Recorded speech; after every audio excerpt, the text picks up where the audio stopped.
Thank you. Good morning. It is a blessing to be here this morning. You all are in trouble. You have taken me from my church pulpit and asked me to assume this lecture, and so we're gonna have a good time this morning. I am so honored to be here among greatness. I'm going to pause for effect. So honored.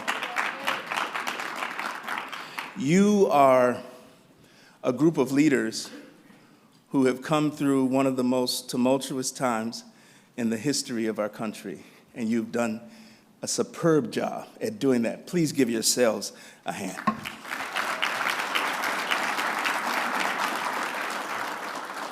You're like no other leader before has ever had to deal with the things that you've had to deal with. You've had to shift. And this morning, I want to talk a little bit about shifting leadership and the importance of it. I also want to begin by thanking Maureen Hoyler, one of my mentors, an awesome woman who has done an exceptional job for the Council for Opportunity and Education. Let's give her a hand this morning.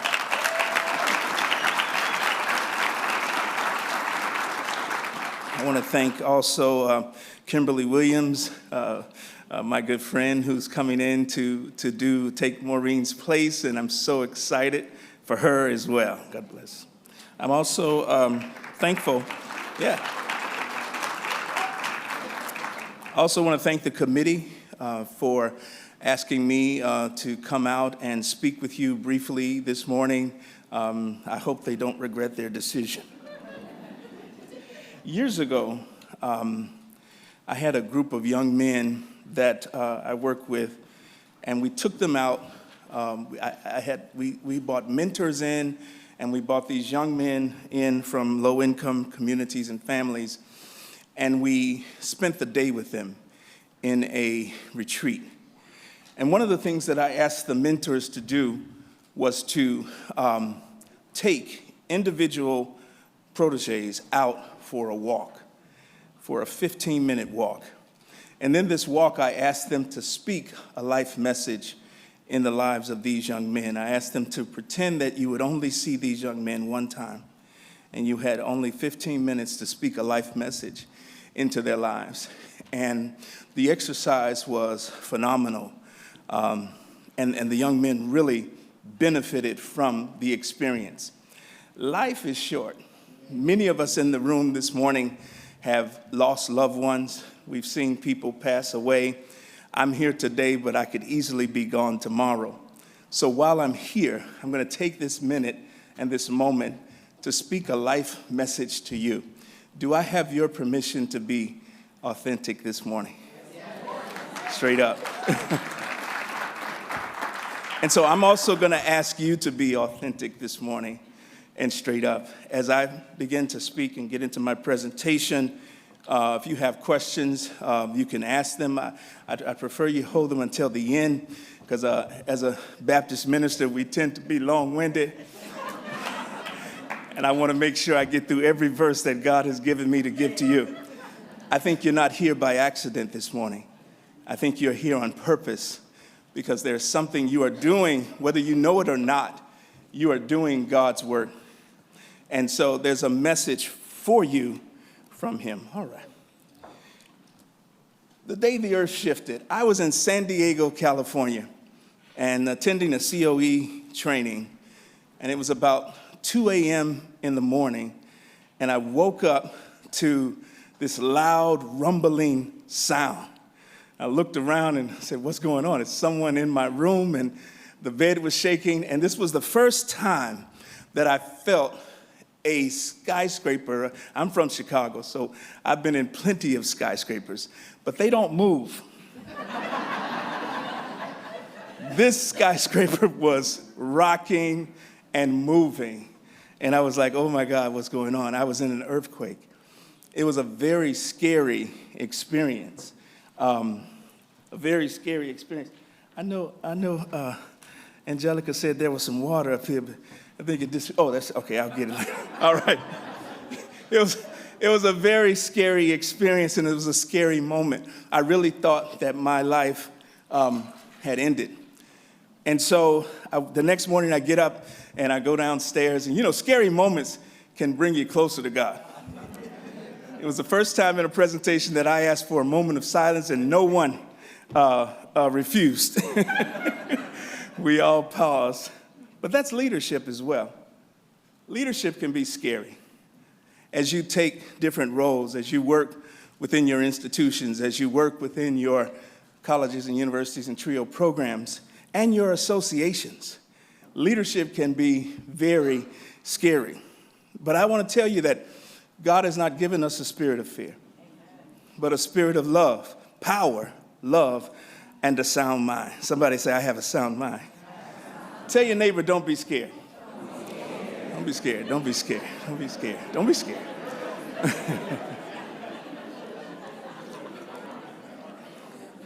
Sometimes we can. That fear can sometimes begin to overtake us.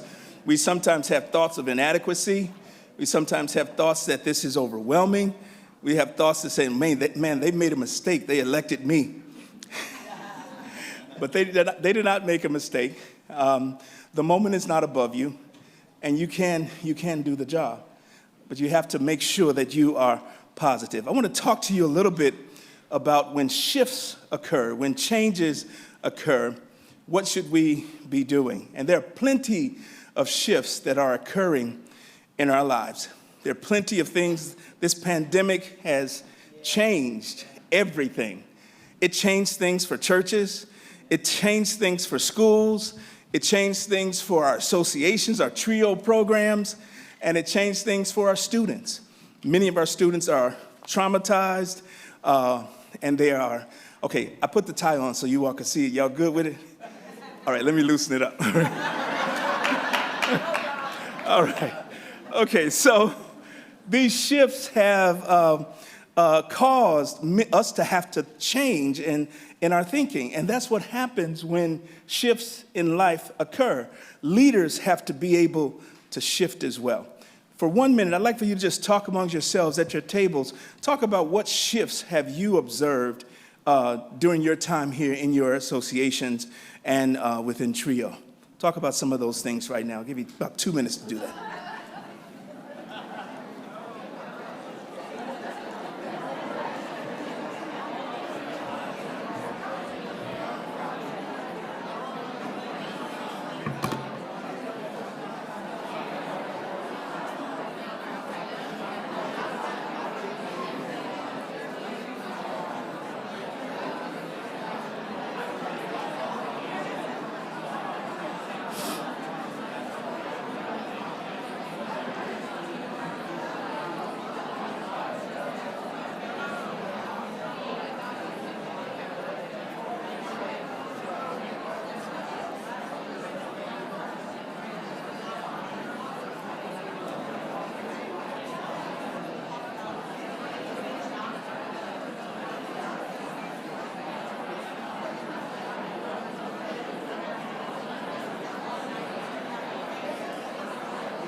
Okay.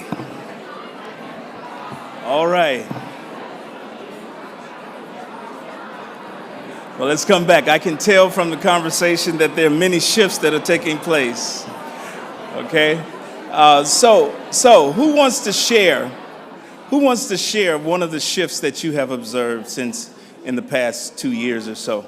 There are mics. There are 4 mics that are here in the audience, or you can stand. If you have a loud speaking voice, you can stand and share that. I know you have a lot to talk about, and we're going to have more time throughout the day for you to share more of these shifts. But anyone have a significant shift you want to share with us this morning? You have an opportunity to stand now. I want to have a conversation. Yes.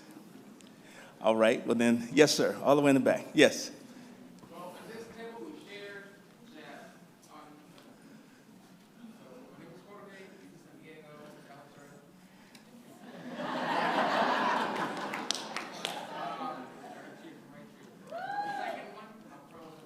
There's a mic right there if you want to use it so they can hear you over here. Yeah. Thank you. So you have to say all of that all over again. I was just cheering for my challenge switch, which was 1965, the second one. But upper bound is our right arm, right? SSS the third, and then we can go on. In our table, we're sharing how these opportunities have, the COVID, especially pandemic, has, in my case, provided the opportunity to help our high school students move some of their grief and their pain and their fear into strengths when we're writing the college essays and scholarships. Carla Williamson, what program? Upper Bound. She was mentioning how fear has discouraged a lot of the students, so some of them don't want to go to college. They're being advertised, bombarded by other options. And Ricardo from New Mexico was saying how, in his case, there was a lack of trust created as a result of this void. And Daniel from Jersey, SSS, the third one, was, in her case, many of her students, were affected by COVID, and that will affect her numbers. So a lack of retention as a side effect. Engagement. That's our table. Excellent. Thank you. Thank you so much. A lot going on there. We have one more person here. Okay. You can put the mic. Yeah. So our table had a lot to talk about, too. We talked about how since the pandemic, everything has shifted within education. And when we lifted the quarantines, we tried to go back to normal, but there was no normal. Wasn't the same normal, it was a whole new normal. And we have students that have lost their faith in higher education and where it can take them. So what we're dealing with now with our, on our campus is students who, if they do come, they're not motivated to stay. Retention is a problem. Yeah. Thank you. Thank you. You want to share real quick? Okay. All right. I'm a little tall, but nevertheless, so what we discussed was I work at Hampton University at Educational Talent Search, and so what I noticed is that there's a lack of family engagement, and so the plan for me is to definitely work on that in this coming new year by us doing more family-centered activities. So one of the ideas that I have is a webinar series that I'm going to do called A Family Affair, and we're going to really talk about family and some of the traumas that we experienced during the pandemic. The goal is to, one, unite them, because my new thing, or my thing for ETS, is that we are family. Whether we live in the same household or whether we're across the street or at the same school. And so just really promoting that family idea so they know that they have a community of support and there are other people in their community who are dealing with the same issues. And so just definitely seeing that there's a change in the family and that engagement piece and wanting to do something about it. Absolutely. Thank you so much. Thank all of you. There are a tremendous number of new things that we now have to do because of this shift. Oh, I'm sorry, it's one more person. Go ahead, real quick. My name is Taboo Winslow Morris, and I'm from Upward Bound, Catonsville, CCBC in Baltimore, Maryland. I have a different shift from what I'm hearing my colleagues. Our program for the first time we are at capacity with our student base. During COVID, we struggled to onboard students, but I am proud to stand here and say I have 100%, and my new onboards are actually engaged and coming and participating. And not only are they engaged and coming and participating at my parent nights, which are virtual, even the increase in participation with my new parents, they are engaged and participating. Awesome. So I'm excited. They're hungry for it. I do have some students that aren't engaged, but they were onboarded prior to COVID. Yeah. So I'm trying to draw them back in. But I'm excited to be at 100%. Awesome. And that just happened probably about a month ago. All right, well, thank you. Thank you so much. We all don't have that testimony. But I'm so glad it's working out for you. Listen, these shifts that we have, I heard the word trauma spoken twice, and our students are traumatized, our parents are traumatized, some of you are traumatized. And we have to figure out ways of handling that. And sometimes the regulations don't provide a framework or a theory or a process by which we can do these things. And so we have to prepare ourselves to think a little bit differently. Even standing up here, speaking before you, that's a shift, it's a change, and it causes you to be nervous, and you say the wrong person's name. Kimberly Williams hugged me before I came to the stage, and I looked at Kimberly Jones and said, Kimberly Williams. Please forgive me, Kimberly. You know I love you, all right? We got to prepare ourselves. Shifts in society, shifts in institutions, shifts in organizations require a leader shift.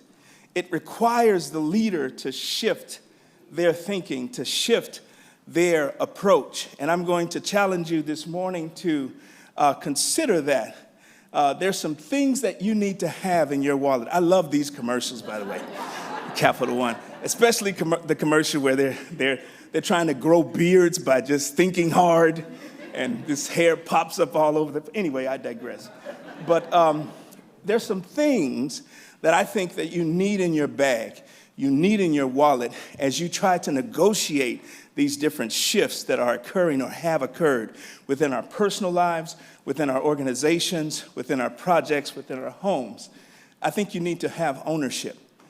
There needs to be an ownership mindset that we have where we own the process, and we don't excuse the process or try to give the process to somebody else and say, I'm having these problems with recruitment, with identifying students because of COVID. COVID is going to be blamed for all kinds of stuff, right? But there are some good things that came out of it as well. But we have to own it. We have to say, now things are different. And because things are different, I need to think differently. You need to own it. You need to also read. I'm going to say more about this.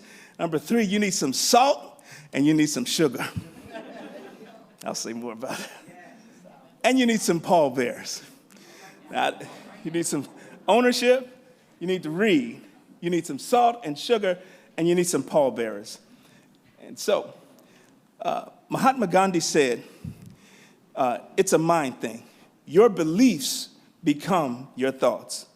Your thoughts become your words. Your words become your actions, and your actions become your habits, and your habits become your values, and your values become your destiny. How you think, what you think, how you process, what you think about these shifts, what you think about the problems that you are confronted with, they become your destiny. If you begin to say, this is too much, I can't handle it, I can't do it, he says you won't. But if you begin to look at these shifts and you begin to say, hey, present seeming failure is only but a way station to ultimate success. And you begin to look at it differently and you begin to say that I can overcome this. I will overcome this. That will become your destiny. Tell your neighbor you can make it.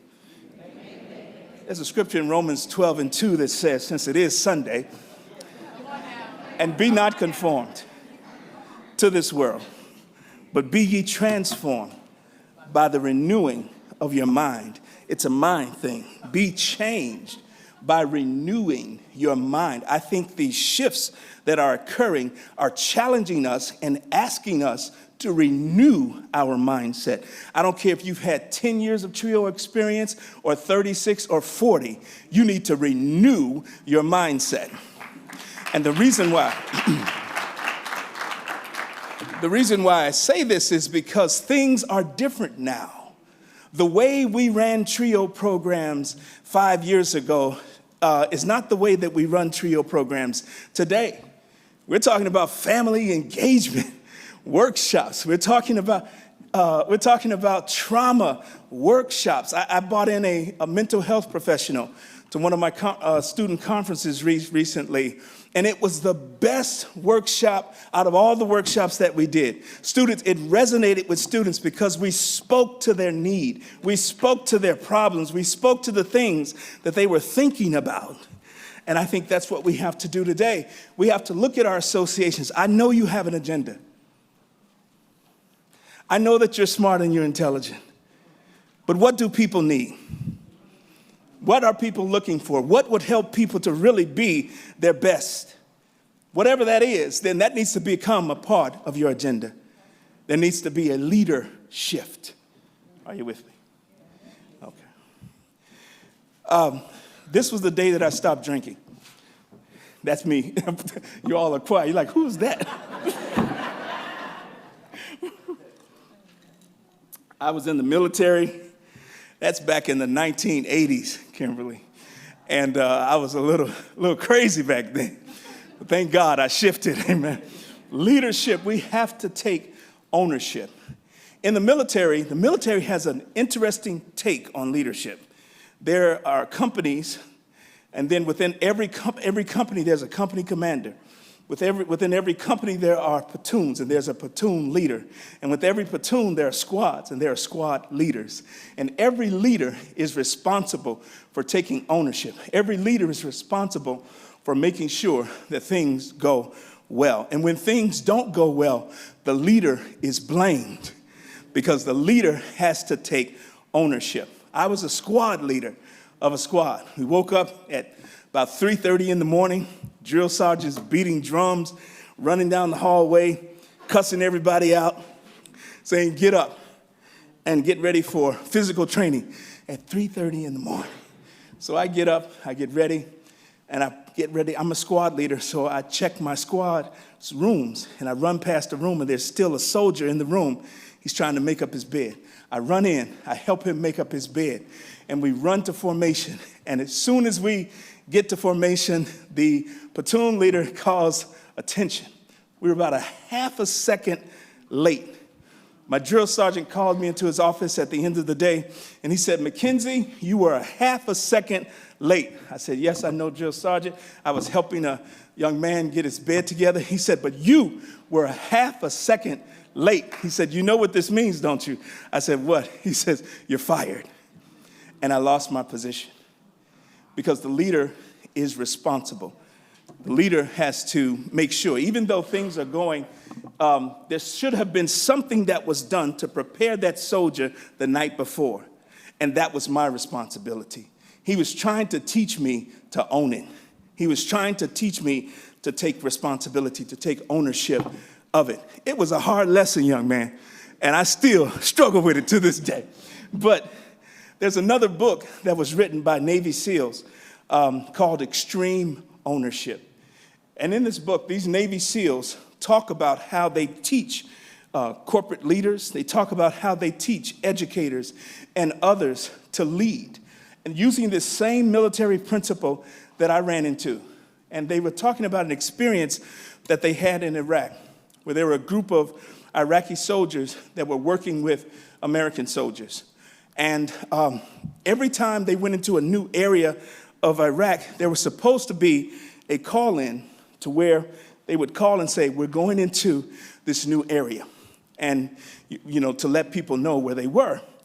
And so a group of Iraqi soldiers working with American soldiers and Marines went into an area, and they didn't call in. And so one of them walked into a house and was immediately shot. And then so the other soldiers backed up, they called in all this artillery, and they started just shooting at this house. And this Navy SEAL leader showed up on the scene. He was looking for his Navy SEAL team that was somewhere in the area.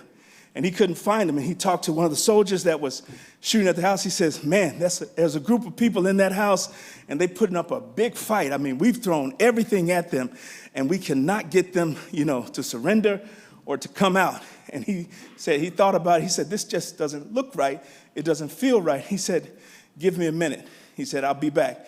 And he went towards the house that they were shooting at. And he kicked in the door, and looking at him was one of his Navy SEALs. They were shooting at their own men. And so as a result of it, the Iraqi soldier was shot. Another one of his soldiers was wounded, and he had to call it in, and he called in a blue on blue. What's a blue on blue? A blue on blue means that our soldiers have taken on friendly fire from their own soldiers. Y'all missed it. In organizations, sometimes we have blue on blues. Can I get a witness? In organizations, sometimes we fire on one another. And when that occurs, all kinds of hell breaks loose. You're not effective. You can't accomplish what it is that you are trying to accomplish. You can't accomplish what it is that you need to accomplish. Check this out. Most people don't lose their jobs because they can't do their jobs. They lose their jobs because of blue on blue. They lose their jobs because of conflict. And so this was the conflict that was going on in this particular incident. And so his bosses called him and said, listen, I heard that you had a blue on blue. I'm coming in right now. And he knew what that meant. In the military, when something goes wrong, the leader is held responsible. He knew that he was going to be fired. And so he pulled everybody in to the room. The XO, the officer in charge, came in, and he said, okay, it's your floor. Tell me what happened. And so the Navy SEAL leader stepped up to the podium, and he said, I want to know whose fault this is. One soldier with the Iraqi unit said, it's my fault. We didn't notify you of our position. He said, no, that's not it. He said, I want to know whose fault this is. Another soldier from the Navy SEAL raised his hand and said, it's my fault. I didn't notify you that I was in that building. I didn't notify anyone that I was in that building. The soldiers who opened fire said, it's our fault. We opened fire on our own men, and that's our responsibility. He said, no, that's not it. It's none of your fault. It's my fault. As a leader, I should have made sure that you were properly trained. I should have made sure that I'd done everything that I could possibly do to make sure that everyone was following standard operating procedures. It's my fault. By him taking ownership of that, what do you think the response was from his soldiers? They looked at him in a very positive way. His officers, his commanding officers looked at him in a very responsible way. He said, now I'm going to make sure that this will never, ever happen again. Now, the only thing about this story that I don't like is that he did not lose his job like I lost my job. Life ain't fair. Favor ain't fair, but some people have it. So if you could put the presentation back up. Thank you very much. So he took ownership, right? He took ownership of the successes or the failures of missions. I think as leaders, we have to get this. This is hard. This is hard because we are used to pointing the finger and say, we're not succeeding because of her. I'm not succeeding because I have this crazy boss who's just demanding, who is insensitive, and who does not understand. We can't recruit students because haven't been given what I need in order to do it. But a leader finds a way. A leader makes a way. A leader will find other ways of pursuing and helping. My mentor, Silas Purnell, the late Silas Purnell, who passed away, who ran a trio programs out of a housing project, was told that you can't come into my high school. You can't recruit students. You're trying to take our jobs as counselors. Silas went and got a station wagon, pulled up in front of the school. When the bell rang at 3:15, he popped his trunk opened up his applications and said, here's a talent search program. Come over here and get an application. He didn't allow the circumstance to mandate what he was going to have to do. That's the type of leadership that we need. That's something that you need in your bag. You're always going to have opposition. You're always going to have those who don't believe in you, but you've got to find a way because you're responsible. You're responsible. Your students won't accept your excuses. I'm going to pause for effect. Your parents won't accept your excuses. The people that elected you to office won't accept your excuses. They elected you to lead. That's their expectation. That's what they want. Ask me about this later on. Been here several times. Leaders who take ownership clarify the mission. They listen to people. They listen, and then they clarify the mission, all right? They communicate the goals. Where are we trying to go? How are we trying to get there, right? We're going to do things a little bit differently in order to get there, in order to make those numbers. They find that person who said, I ain't got a problem in the world. I got all my numbers. We need to find her. We need to tackle her today. What are you doing that we're not, right? Sometimes circumstances mandate those types of things. We need to decentralize command. Remember what I told you? There's a company commander, there's a platoon leader, there's a squad leader, but they all are empowered to make decisions. I'm about to say something. Buckle up. My dad used to say it all the time. You get ready to say something really, really serious. Listen, if you try to do this work by yourself, you are going to perish, right? I'm a big guy. I have to be careful, Kim. I don't try to do it by myself. God has told me that I'm going to live to be an old and prosperous man. And so with that vision in place, I call on other people. I empower other people. I let them do the work. I encourage them to do the work. And you will know what type of program you have, what type of leader you are by what happens this week while you're here. If your shop falls apart, you need to do some work when you get back home, right? Your shop should be able to stand. People should still be served. Students should still be served. Things don't stop just because you're out of the office. Leaders empower others. You need to be able to read. You need to be able to read. Real quick, let me have 4 volunteers up here, real quick. All right, this young man right here, not looking at me. Yeah, come on up. Stand right there. This young man right here, come on up. You stand a little bit over that way. Go ahead, that way. And you stand over that way. Go over there. This is good. Oh, I got 4 guys. This is great. Okay. All right, you stand right here, face this way. You stand right here, face this way. You go over there. And you stay right there. You're on his team. Okay? Goodness, I need something. Let me have that carton right there. Yeah, thank you. You back up just a little bit. You take that. Do your hands like this. Your goal is to put that in the hoop, but you can only go towards him. Your goal is to stop him. Okay? You can't go over there. You got to go straight at him. Yes, but you have a teammate. Okay? All right? Go.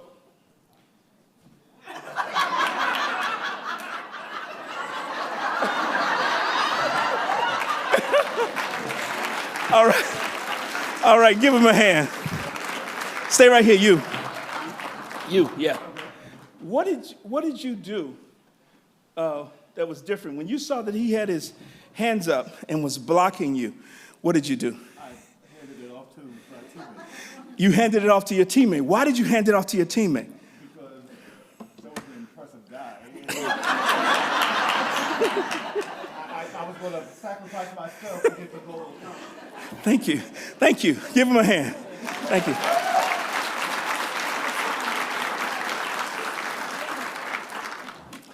We will always have opposition. We will always have things in our way. We will always have roadblocks, but you have to make reads. And that young man, he made a read, right? He looked at the situation and he read it and then made a decision to make an adjustment. Somebody say, make an adjustment. I think that's what we have to do today. Our leadership, we have to be ready to make adjustments. We can't do it the same way that we've always done it, right? Many TRIO programs that failed during the pandemic failed because they weren't willing to read and make adjustments. I've always done it this way. I don't like social media. I'm not getting on the foods book. I'm not changing the way the students are supposed to come to me. I'm not going to them, right? I don't care. There's a pandemic out there. I'm going to sit down. I'm going to wait it out until it passes by, and then things are going back to normal. Things will never be normal. Again, things won't ever go back to the way that they were. Your students aren't used to things being the way that they were. So it requires a read and a shift. And how we shift in Chicago is not how we can shift in Maryland, right? What works in Chicago won't work necessarily in Maryland. You got to look at your own community. Our programs are not static. They are dynamic. They're constantly moving. They're like God. There's nothing that's static about God. Y'all know I got to get it in. God is always moving. Everything. He made water, it moves. He made the moon, it moves. He made the sun, it moves. He made the earth, it moves. Our programs are dynamic. Even before the pandemic, the way that your program was run 10 years ago should not be the way that it's run today. That's the reason why they say evaluate. Evaluate, assess. As you read, as you evaluate, as you assess, you make changes. Your associations are not the same. They should not be the same. You got the same people running every year. I want to be president in perpetuity. Give somebody else a chance. Allow somebody else to read. Allow somebody else to serve. There are great people within your association. There are great people who are waiting for you to hand it off. Maureen was waiting for Kimberly Jones. Come on, somebody. And Kimberly, listen, Kimberly had crazy faith. Not just faith. You see, faith is believing that it's going to happen. But crazy faith is believing that it's going to happen and then preparing yourself for the change.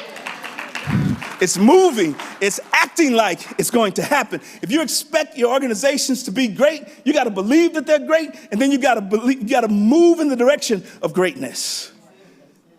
If you believe that you're going to be successful and make your numbers at the end of a given year, you've got to shift and you got to move in the direction of greatness and change. Some of the greatest leaders around, one from Chicago, number 23, Michael Jordan. I don't care what y'all say about LeBron James.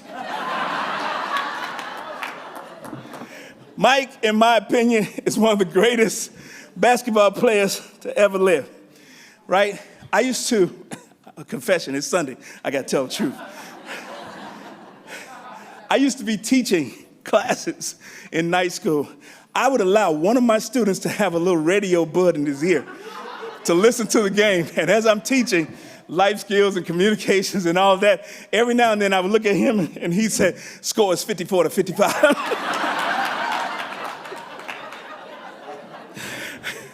I clap my hands and go back to teaching. But Michael Jordan, most professional athletes go broke after their professional career is over. Michael Jordan's net worth is worth $2 billion today. He didn't go broke because he took those same skills that he used on the basketball court, the skill to read situations, the skill to make adjustments, the skill to use other players, the skill to pass the ball, right? To allow someone else to run with it, allowed him to win in life. And then Jacinda Ardern is the Prime Minister of New Zealand. This is the month of the woman, right? I couldn't come up here and not talk about women, right? She's an awesome woman. When the pandemic occurred, she didn't hesitate. She was one of the first leaders to say, shut everything down, close the border. Fine, listen, we need to have a better understanding of this thing. Get medical attention for those who need it. Give extra money to those who are going to be missing out on money. She was one of the first to do that. Young woman, but very innovative. And then Ursula Burns, former CEO of Xerox Corporation, led that organization through a very tumultuous time, one of the top CEOs in our nation's history, one of the first black female CEOs in our history. They said different things. If you want to make a difference, you have to be prepared to do things differently. Who said that? Which one of these three said that? Just raise your hand. Who do you think? For the sake of time, I'll tell you. It was Jacinda Ardern. Another one said, if you're trying to achieve, there will be roadblocks. I've had them. Everybody has had them.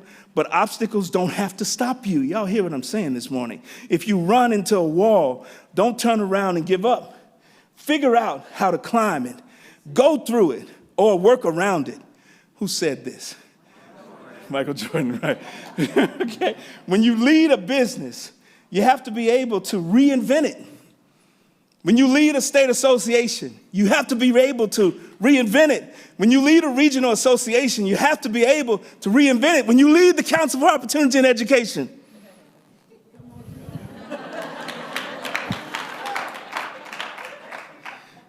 you have to be able to reinvent it. Every 3 years or so, you have to look at it and say, you ain't trying to maintain what nobody else did. See, fear will cause you to do that. Fear will say, hey, just do what the last person did and you'll get through this year fine. But your association members won't be served. Your students won't be served. We won't benefit because you haven't given us your best. You gave us what somebody else gave us. Come on, you clap on that. I ask you if I could be transparent. I ask you if I could be truthful, right? Someone else says, it also says at the end, what can I do better? That's the question. What can I do better? All of us should walk out of here with that question. What can I do better? Lastly, you have to be authentic. People can tell when you're not. You have to be authentic. People can tell when you're not. Ursula said that, right? As a black woman, she had to be authentic in this male-dominated field, all right? So become readers. Learn how to read what's happening and make shifts, make adjustments. You need some salt and sugar. Listen, you can't just be mean all the time. Things are going wrong, right? You know, things need to be fixed. You can't just focus on the problem and tell everybody, this is what you need to do. You need to straighten up. You need to act right. You need to improve this, right? That's salt. But the word says salt in and of itself is useless. Salt has to be mixed with something. When you mix salt with sugar, you make a good brine. Come on, y'all know I had to talk about food. You make a good brine, and the brine tenderizes the meat. The brine seasons the meat. When you mix niceness with authority, and you get a good mixture. Buddy Blakey was the former counsel for the council, William Blakey, and he taught me a lot about leadership. When I took over as a regional president, and those of you who are from my region, you know, I'm not talking about it, but it's just one of the situations that I ran into. Sometimes there are things that you come up against you're not expecting, but I expected to just lead, but I came up with another situation. We had a foundation that we started, that we supported. And the foundation, some of the members of the foundation started saying, because we gave money every year and their gross revenues rose higher than our gross revenues, they started saying, well, we really don't need this association anymore. You know, we're a separate organization. We can do our own thing. So at one of my first meetings, I brought in William Blakey, the counsel for the council. And he began to clarify roles. He began to clarify situations, and he clarified that you are not a separate entity. You belong to this association. Even though you have more money than they do, it's not your money. Even though you have a separate board, your board does not supersede this board. So you know some feelings were hurt, right, after this. And so salt and sugar, that was the salt. We needed to clarify so that we wouldn't have a tumultuous situation for the whole entire year. See, you don't run from the problems. You have to address it, right? And so some of the members of the other board, they were upset. And I told my board members, I said, this is on me. I called in this meeting. I called in the attorney. I took ownership of it. I walked to each individual member of that other board, and I said, you're valuable. We need you. We still need you here. We're just clarifying. Well, I didn't like your approach, Jonathan. I apologize. Maybe my approach wasn't the right approach, but I needed to get the message across. I apologize if your feelings are hurt, but we're moving forward. And we move forward. I learned that from William Blakey. He told me, don't shy away. Weak leaders, if you're perceived to be weak, people will attack you. Animals who are wounded are attacked by other animals from their own clan. Are you with me? You need to stand strong. You need to stand up. People need to see you as strong. People will respect you. They may not like you, but they will respect you. Sugar and salt. Dr. Arnold Mitchell is full of sugar and salt. As one of my mentors, I forgot where we were. We may have been in Tallinn, Estonia. Something was happening with the EAN group, and Dr. Mitchell looked at me, and people were valuing my opinion. I'd made some statements, Kim, and people liked it from Paris and France and Estonia and all over, and they wanted more. And so I was shy. I was just happy to be in the room. Come on, who am I talking to today? Some of us, we can't just be happy to be on the dais. If you're on the dais, you have purpose. If you're in the room, you have purpose. And you have to step up. And so I made my little statement, and then I wanted to go back and hide, and Dr. Mitchum got mad. He actually got pissed. And he saw me one day at a dinner. He turned around. He said, Jonathan, I need you to lead. And he screamed it at me. And I was like, oh. And he was really upset, and he looked like he wanted to fight. So he said, I know he said in his mind, now I know he's gonna get me. He's gonna take me if I come at him, but I'm gonna come at him. I'm just that man, right? And so I had to step up. I had to shift. I had to stop making statements, and I had to become more a part of the conversation. And I had to say more. I had to share my ideas. See, it's okay to have statements, but are you ready to help do the work? Are you ready to be a participant and not just a talker? Are you with me? And then finally, I forgot this young man's name, the last one on the stage. You can show the presentation back again. I forgot his name, but he's the coach of a basketball team. Where my man at from Indiana? You know who I'm talking about, because Purdue just lost to him and his team. Anyway, but he was a coach. He said, I'm not afraid to say this. He said, Purdue is beatable, and we're going to beat them, right? And he encouraged his players, and he knew that was going to have some backlash, and they went out and they beat Purdue. You have to be able to speak boldly. You have to be able to speak with crazy faith, right? Not only believe it, but then go out and do it, right? I think we need some pallbearers for the living. As a pastor, during the pandemic, pastoring during the pandemic, I've spent more time in hospitals and in funeral homes and consoling people than I have in the pulpit. And what I've noticed is that when we wait until people pass on to carry them, 6 of the best people are always called upon to carry us to our last resting place. I think we need to switch that. I think we need 6 of the best people today to walk with us and carry us while we're still living, while we're still breathing, while we're still working, while we're still trying to make change, while we're still trying to bring about change. I need somebody to carry me now, right? So this picture here is a picture of Vince Lombardi, and he's being carried by his players. It's 1961, but in 1960, Vince Lombardi lost the Super Bowl to the Philadelphia Eagles. And so you know what he did? He came back and the year later, he came back. Everybody was ready to get going. Everybody was ready to start up. All the state associations were ready to have their meetings. They were ready to do everything. They were ready to get going, right? Regional associations were ready to do what we did last year and everything. And Vince Lombardi said, no, we're starting over.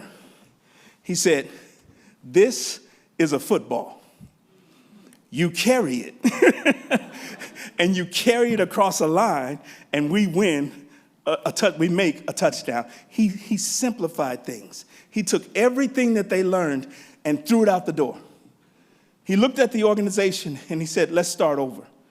Let's look at this differently. Let's not look at it like the last leader looked at it. Let's look at it and start with the basics. What are the basic things that an association needs in order to be successful? What are the basic things that a TRIO program needs now, in this day and age, in this time, this post-pandemic or pandemic time? What do we need in order to be successful? You need not to be afraid. You need to be ready and able to shift your approach. You need to take ownership and responsibility. I know they're hard, I know they're crazy, but you're in charge, right? And you don't have to have the title to be the leader. You don't have to be designated. You don't have to be anointed in order to be the leader. You've already been anointed. So take ownership, clearly define your goals and empower others. Make good reads, shift. Season your team with salt and sugar. Tell them the truth, but then encourage them to go on and do greater things. And then find pallbearers for the living. I don't know if he's here. I'm through with this last remark. Ronnie Gross selected me to be a Walter O. Mason recipient.